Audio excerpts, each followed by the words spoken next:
গাজায় যুদ্ধবিরতি কার্যকর হওয়ার পর থেকে ধ্বংসস্তূপের মাঝে নিজেদের ঘরবাড়ি খুঁজে বেড়াচ্ছেন ফিলিস্তিনিরা। ইসরায়েল সেনাবাহিনী অনেক এলাকা থেকে সরে যাওয়ায় ফিলিস্তিনিদের মাঝে আতঙ্ক কিছুটা দূর হয়েছে। এ অবস্থায় গাজায় নিরাপত্তা রক্ষায় ট্রাম্পের সবুজ সংকেত পাওয়ার পরই বিভিন্ন এলাকার সশস্ত্র যোদ্ধা এবং পুলিশ মোতায়েন করেছে ফিলিস্তিনি গোষ্ঠীটি।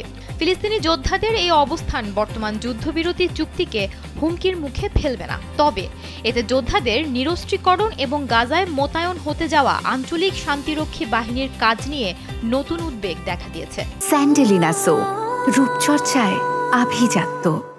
মার্কিন প্রেসিডেন্ট ডোনাল্ড ট্রাম্প বলেন, ফিলিস্তিনি গোষ্ঠীটি যুদ্ধবিরতির সীমার মধ্যেই কাজ করছে। গাজায় যুদ্ধবিরতি শুরু হওয়ার পর সোমবার জীবিত ২০ জন বন্দীকে মুক্তি দিয়ে ইসরায়েলের কাছে হস্তান্তর করেছে গোষ্ঠীটি। এ সময় ইসরায়েলও প্রায় ২,০০০ কারাবন্দী ফিলিস্তিনিকে মুক্তি দিয়েছে, যাদের মধ্যে ২৫০ জন ছিল দীর্ঘমেয়াদে সাজাপ্রাপ্ত আসামি। এদিকে রোববার থেকে গাজায় শত শত ট্রাকে খাদ্য, ওষুধ ও বাণিজ্যিক পণ্য প্রবেশ করেছে। এতে বাজারে পণ্যের দাম কমতে শুরু করেছে, ফলে ফিলিস্তিনিরা ধ্বংসস্তূপের মাঝেও নতুন এক স্বপ্ন দেখছেন।